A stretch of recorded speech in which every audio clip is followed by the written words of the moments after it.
Kasih anak sepanjang galah, kasih ibu sepanjang jalan. Pepatah ini kiranya cukup pas untuk menggambarkan betapa kerasnya perjuangan Retno Kumala umur 46 tahun, si pemilik kisah catatan hitam kali ini. Demi masa depan kedua anaknya, ia nekat memilih jalan hidup yang mungkin sangat sulit dijelaskan dengan nalar.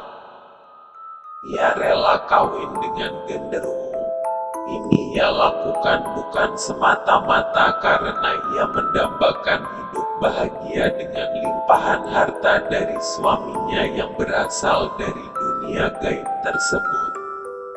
Namun, sekali lagi, ia melakukannya demi masa depan kedua anaknya yang telah lama ditinggal pergi oleh ayahnya.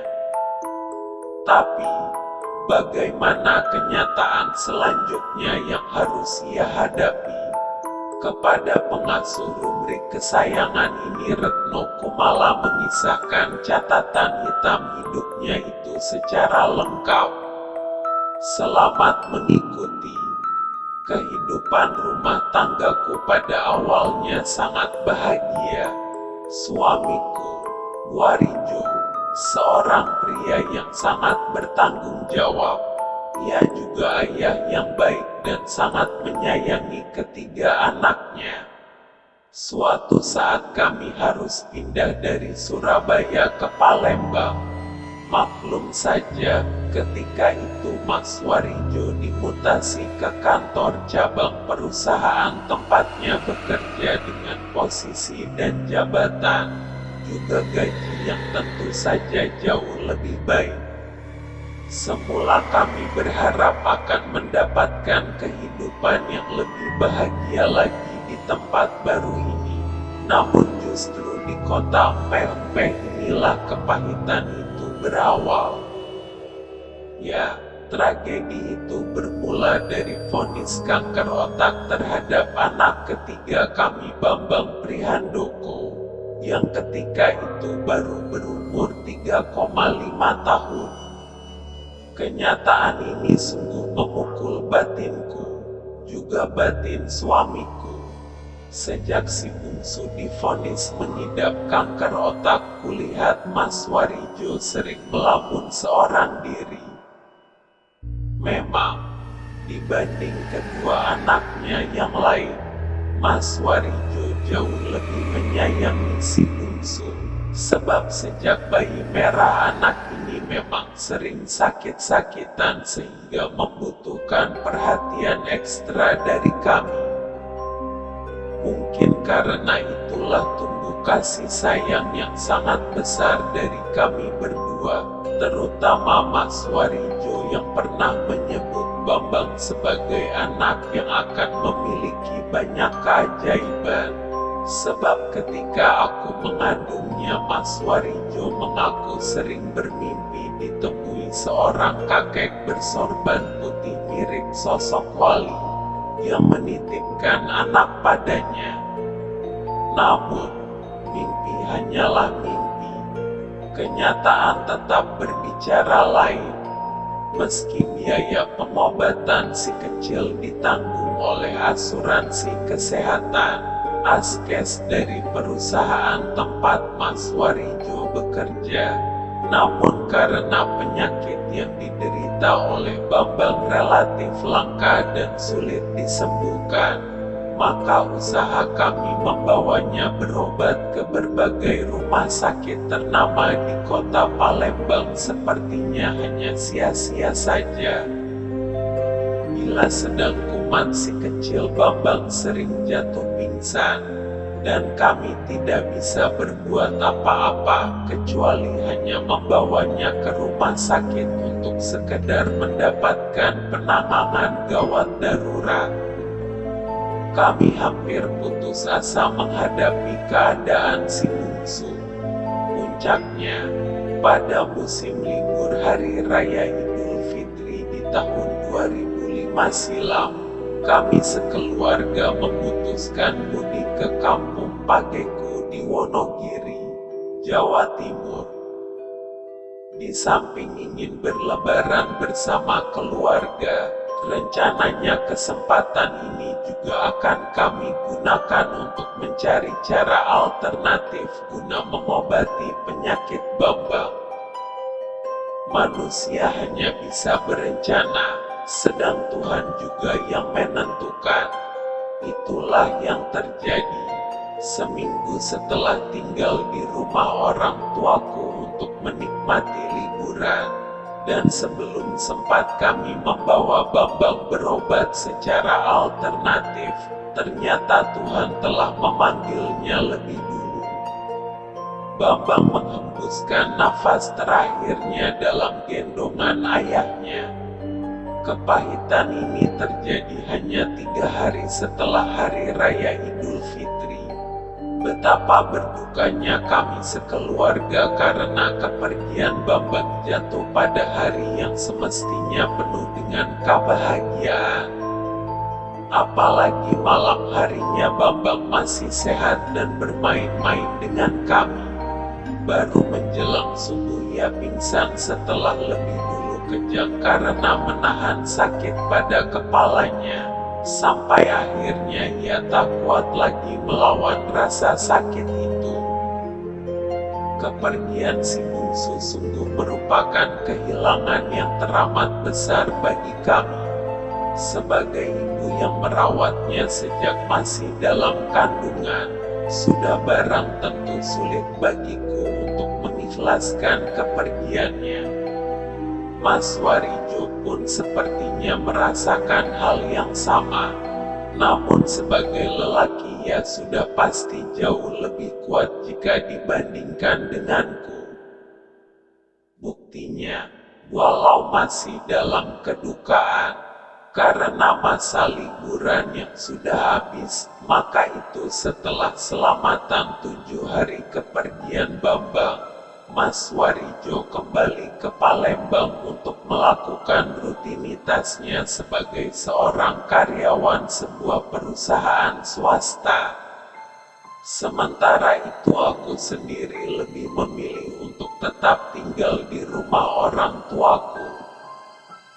Demikian pula dengan kedua anakku yang ketika itu baru duduk di kelas 1 dan 2 SMP. Mereka tetap tinggal di Wonogiri, bahkan karena kedekatan dengan kakek dan neneknya kedua anakku ini memilih pindah sekolah. Sejak kepergian si bungsu, hari-hari yang kulalui terasa sangat hampa. Berat pula bagiku untuk kembali ke Palembang mengingat kedua putra dan putriku juga enggan untuk menyusul ayahnya pulang ke sana. Karena keadaan ini pada akhirnya aku pun lebih memilih tinggal di Wonogiri. Suamiku cukup mengerti dengan pilihanku ini.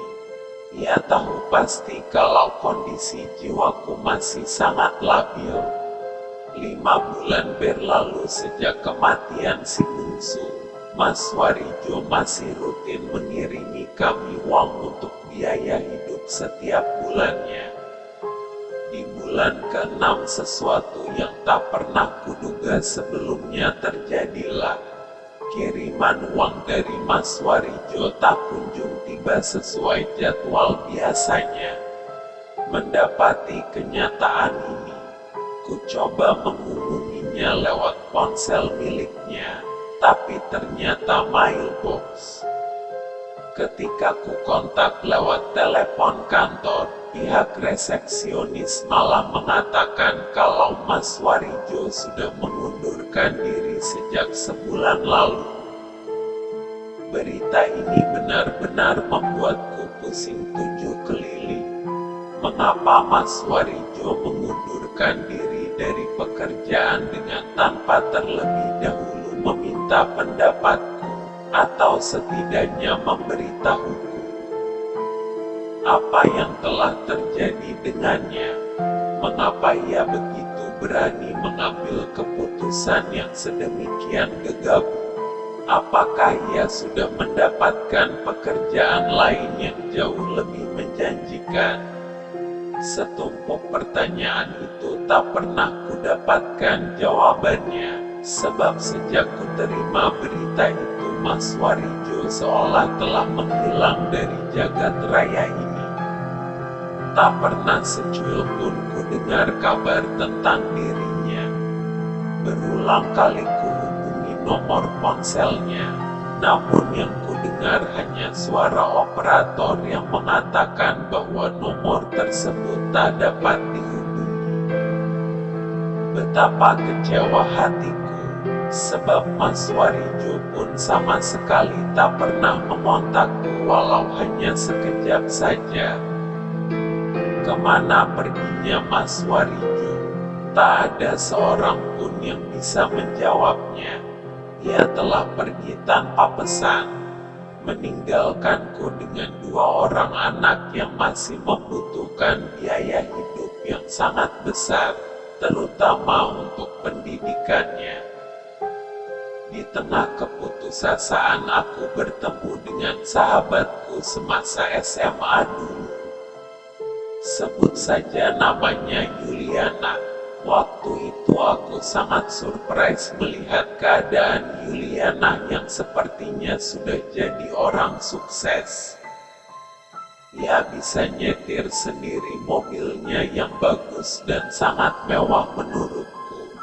Tak hanya itu, ia juga sudah menyandang gelar sebagai seorang hajah, dan ia nampak cantik sekali dengan balutan busana muslimah. Bagaimana ceritanya sampai kehidupan Yuliana bisa berubah dengan sedemikian drastis? Padahal aku tahu persis bagaimana asal-usul sahabatku ini. Ia lahir dari keluarga petani yang sangat miskin. Bahkan sewaktu sekolah dulu ia sering menunggak SPP. Dan kalau jajan di kantin seringkali aku yang mentraktirnya. Melihat Yuliana yang sudah hidup senang, terus terang saja aku merasa sangat iri padanya. Sahabatku ini seolah-olah bisa membaca perasaanku. Buktinya, seminggu setelah bertemu dengannya, ia mengundangku datang ke rumahnya. Ketika aku sampai di rumahnya, kekagumanku padanya semakin besar saja. Bagaimana tidak, kulihat rumah Yuliana yang megah dan cukup mewah menurut ukuranku. Kemana suamimu, Yul? Tanyaku ketika itu saat melihat suasana rumah yang sepi. Yuliana tersenyum sambil menyuguhkan cemilan di hadapanku. Aku sudah 5 tahun menjanda, Red, katanya. Mendengar jawabannya, aku merasa sedikit tak enak hati. Namun, Yuliana sepertinya tidak merisaukan pertanyaanku barusan. Nyatanya ia segera menyambung penjelasannya. Suamiku selingkuh, jadi kupikir mending bercerai saja. Lagi pula, sekarang ini keadaanku sudah cukup mapan. Karena itu meski mantan suamiku sering meminta ingin kembali, tapi dengan tegas selalu kutolak. Apalagi kedua anakku juga sudah besar.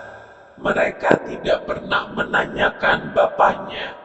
Ya, beginilah kehidupanku. Dan aku merasa cukup bahagia meski tanpa suami. Oh ya, bagaimana keadaanmu rumah tanggamu, Retno?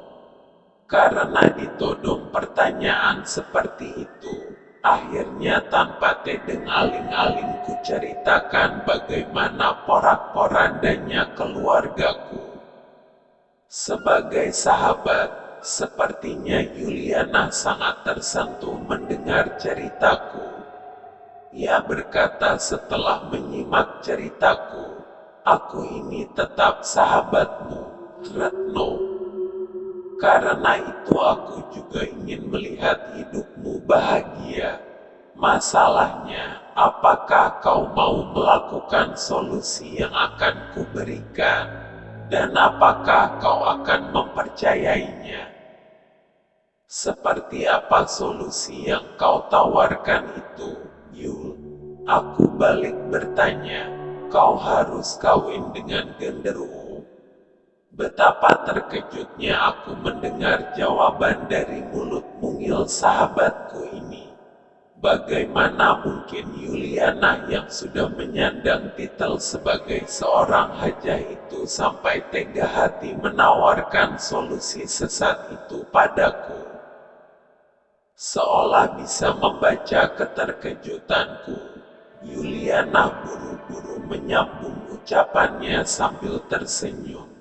Kau jangan buru-buru berpikiran negatif. Kau pasti menyangka ini semacam pesugihan, bukan? Sama sekali tidak, Retno. Menurutku ini halal. Kau akan dinikahkan dengan makhluk itu secara Islam. Selama kau menjadi istrinya, genderuwo itu akan menafkahimu secara lahir dan batin. Bila kau sudah merasa punya cukup modal, kau bisa bercerai dengannya. Dan yang paling penting, ritual ini tidak ada tumbal macam-macam. Asal kau tahu saja, aku bisa seperti ini juga karena melakukan ritual itu. Setahun lalu aku minta cerai sebab aku sudah merasa punya cukup modal untuk berusaha sendiri. Genderuwo itu bersedia menceraikanku, dan sekarang hidupku tenang sebab aku juga bisa menjalankan ibadah. Setelah mendengar penjelasan Yuliana seperti itu, aku pun mulai tertarik untuk mengikuti jejaknya. Terlebih lagi kehidupan saat itu memang sangat susah. Bapakku yang selama ini menjadi tulang punggung keluarga sudah berhenti bekerja karena penyakit diabetes yang merongrong tubuhnya. Belum lagi aku juga harus memikirkan biaya sekolah dan masa depan kedua anakku. Walau bagaimanapun mereka harus terus sekolah dan kuliah sampai ke perguruan tinggi. Dengan kedua alasan tersebut akhirnya aku meminta Yuliana untuk mengantarkanku ke rumah orang pintar yang katanya sudah biasa memandu ritual kawin dengan genderuwo itu. Singkat cerita, Yuliana mempertemukanku dengan Ki Badrowi. Sebetulnya begitu, paranormal yang biasa mengawinkan manusia dengan genderuwo. Setelah mendengarkan penjelasan tentang keinginanku yang disampaikan oleh Yuliana, Ki Badrowi mengaku bersedia membantu. Namun aku diminta untuk mempersiapkan semua kelengkapannya, seperti apel jin dan berbagai sarana lain untuk selamatan ritual perkawinan itu nantinya. Yuliana bersedia membantuku menyiapkan semua keperluan ini. Benar juga kata Yuliana, ritual perkawinan itu memang seperti halnya prosesi perkawinan dalam aturan hukum Islam. Artinya ada saksi, penghulu, wali, pengantin, dan juga ijab kabul. Bahkan juga mas kawin berupa cincin emas seberat 1 gram. Untuk wali langsung diwakilkan kepada Ki Badrowi, sebab ayahku memang tidak mungkin bisa dihadirkan. Jadi, dalam prosesi pernikahan itu Ki Badrowi bertindak sebagai wali sekaligus penghulunya. Karena mempelai lelaki tak bisa dilihat oleh mataku, maka proses ijab kabul pun sangat janggal menurutku. Sama sekali tidak ada ucapan akad nikah, meski kemudian wali dan saksi langsung mengesahkannya. Yang juga terasa aneh, setelah prosesi pernikahan selesai, Yuliana berbisik di telingaku, "Suamimu itu tampan sekali, Retno. Kau beruntung mendapatkannya." "Tampan? Bagaimana mungkin Yuliana mengatakan ini padaku, padahal aku sama sekali tidak melihat keberadaan suamiku itu." Apakah memang Yuliana bisa melihat perwujudannya sehingga ia berkata demikian? Aku tak tahu pasti. Yang jelas, aku meyakini kalau Yuliana hanya membohongiku. Buktinya, aku mengalami ketakutan yang teramat sangat ketika di malam Jumat Kliwon itu suamiku gaibku datang dan ingin menjalankan kewajibannya di malam pertama. Memang, sesuai dengan pesan Ki Badroi, malam pertamaku dengan suamiku yang genderuwo itu akan dimulai persis pada malam Jumat Kliwon. Dan menurut paranormal itu, setelah menjalankan kewajibannya di malam pertama, maka suamiku itu akan memberikan nafkah materinya berupa tumpukan uang dalam jumlah yang lebih dari mencukupi. Persis di malam Jumat itu kebetulan di kampung tempatku tinggal sedang ada orang hajatan dengan hiburan musik dangdut. Kedua anakku sejak sore sudah minta ditemani nonton. Karena ada niatan khusus, sudah tentu aku menyuruh mereka pergi nonton sendiri-sendiri. Yang tinggal di rumah ayahku yang terbaring sakit dan ibu yang selalu setia menemaninya. Menjelang pukul 12 malam kedua anakku pulang, dan mereka tidur di kamar depan. Aku sendiri masih menunggu apa yang akan terjadi. Pintu kamarku kunci rapat-rapat, meski udara malam itu terasa sangat panas dan gerah. Sesuai dengan pesan Ki Badroi, aku sudah berdandan cantik dengan pakaian yang diaromai oleh minyak khusus pemberian dukun itu, yang baunya cukup menyengat. Aku tak ubahnya seperti pengantin perempuan yang sedang menunggu kehadiran sang pengantin pria untuk menikmati bulan madu. Menjelang pukul 1 dini hari masih tetap tidak terjadi apa-apa. Aku pun mulai lelah menunggu. Sambil menahan kantukku rebahkan tubuhku di atas ranjang. Ketika rasa kantuk sudah mulai menggayuti pelupuk mataku, antara sadar dan tidak aku dikejutkan oleh sesuatu yang terjadi di dalam kamarku. Aneh sekali, sosok bayangan hitam sepertinya tiba-tiba muncul dari balik dinding. Beberapa saat kemudian bayangan itu semakin mempertegas wujudnya. Ya, seorang lelaki tinggi besar, berbadan hitam dan licin berkilat. Dan yang sungguh aneh, dia sama sekali tidak mengenakan pakaian walau sehelai benang pun. Siapakah lelaki tinggi besar ini? Apakah dia genderuwo yang telah sah menjadi suamiku? Mengapa sosoknya sedemikian menyeramkan? Padahal Yuliana bilang suamiku ini sangat tampan. Apakah Yuliana benar-benar sudah membohongiku? Berbagai pertanyaan itu mendera batinku. Kulihat lelaki bugil itu berdiri sambil memandangi tubuhku. Kemudian pelan-pelan ia menunduk dan tangannya menyentuh pipiku. Aku bergidik dan berusaha berontak, namun anehnya seketika itu tubuhku berubah sangat kaku seperti terpasung oleh suatu kekuatan gaib. Dengan sangat ketakutan aku hanya bisa pasrah menghadapi sentuhan makhluk itu. Setelah ia menyentuh pipiku, lalu ia mengendus aroma rambutku yang tergerai. Lalu hidung dan bibirnya menjelar di permukaan pipi, hidung, bibir dan daguku. Sekejap kemudian, lelaki menyeramkan itu seperti kalap. Tangannya yang kekar melingkar di sekujur tubuhku, hingga membuat nafasku semakin sesak.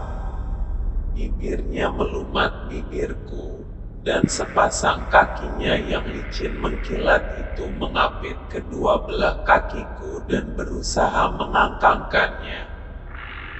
Tolong! Aku ingin berteriak sekeras-kerasnya, namun celakanya mulutku bagai tersumbat. Teriakanku hanya menggema di dalam rongga dadaku. Tangan pria aneh itu semakin liar menggerayangi tubuhku, sebelum akhirnya membuka bajuku dan melepaskan kain yang kupakai.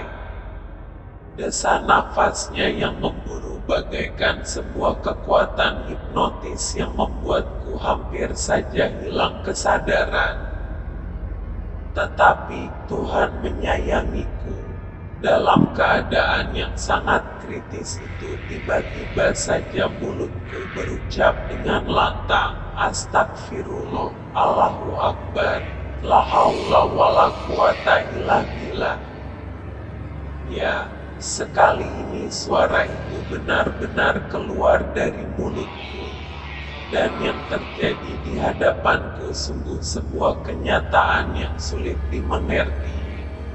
Mendadak saja lelaki telanjang itu terpental dari atas tubuhku, sambil mengerang keras seperti seekor anjing yang terluka. Bersamaan dengan itu tubuhku yang semula kaku dapat digerakkan kembali. Spontan aku melompat dari tempat tidur sambil menjerit-jerit memuji kebesaran Allah. La ilaha illallah, Allahu Akbar, Subhanallah. Pujian-pujian itu keluar begitu saja dari mulutku, dengan suara yang lantang. Sama seperti kejadian semula, sosok makhluk itu mengubah wujudnya menjadi bayangan hitam lalu hilang seolah masuk ke dalam dinding. Tak lama kemudian kedua anakku menggedor-gedor pintu sambil memanggil-manggil mama. Ketika pintu kubuka, mereka langsung berhamburan memelukku dan langsung bertangisan. "Apa yang terjadi, Ma?" tanya Angga, anak sulungku. Aku hanya menggeleng-geleng sambil membiarkan air mataku mengalir deras membasahi sekujur wajahku. Sungguh aku tak kuasa menjelaskan semua ini kepada kedua anakku. Aku tak ingin melukai perasaan mereka. Aku tak ingin mereka menudingku telah melakukan kesesatan hanya karena tak tahan menanggung kesusahan hidup. Siang setelah malamnya mengalami kejadian aneh tersebut, Yuliana datang menemuiku dan mengatakan kalau aku telah gagal dalam melakukan ritual. Biarlah ku jalani kehidupan seperti ini, Yul. Aku tak ingin lagi melakukan ritual kawin dengan genderuwo itu, kataku setelah mendengar penjelasan Yuliana. Meski mengaku kecewa, namun Yuliana cukup mengerti dengan perasaanku. Sebagai sahabat, ia juga meminta agar aku tidak sungkan-sungkan meminta bantuan padanya bila aku memerlukannya. Namun sejujurnya, aku tak pernah berani meminjam uang kepada sahabatku ini walau dalam keadaan sesulit apapun. Ini semata-mata aku lakukan karena aku takut sesuatu akan terjadi terhadap diriku. Ketika kuputuskan mencurahkan kisah ini kepada Bung Prayoga Gemilang, tak terasa sudah hampir setengah tahun peristiwa itu berlalu. Walau begitu, aku masih mengalami perasaan traumatik, sebab bayangan lelaki alam gaib itu masih sering menghantuiku.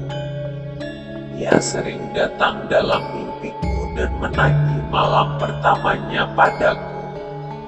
Kenyataan tersebut sejujurnya membuat hidupku sangat tercekam. Karena itulah kumohon kepada Bung Prayoga agar memberikan doa atau amalan untuk menghilangkan keanehan ini. Dan aku juga ingin agar diberi kemudahan dalam mencari rezeki, sebab kini aku menjalankan usaha mengkreditkan barang kebutuhan rumah kepada para konsumen. Aku juga ingin Bung Prayoga menerawang jejak keberadaan suamiku. Semoga Bung Prayoga dapat memberikan solusi yang terbaik bagiku.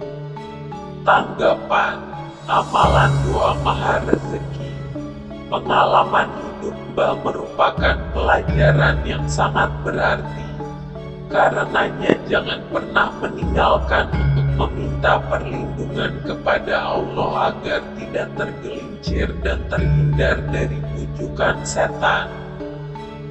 Ada beberapa kiat yang dapat kita lakukan agar usaha kita selalu lancar, antara lain memperbanyak membaca istighfar, rajin bersedekah, memperbanyak jalinan silaturahmi, istiqomah melaksanakan sholat duha, tawakal dari segala urusan, dan senantiasa meningkatkan kualitas takwa serta selalu berdoa.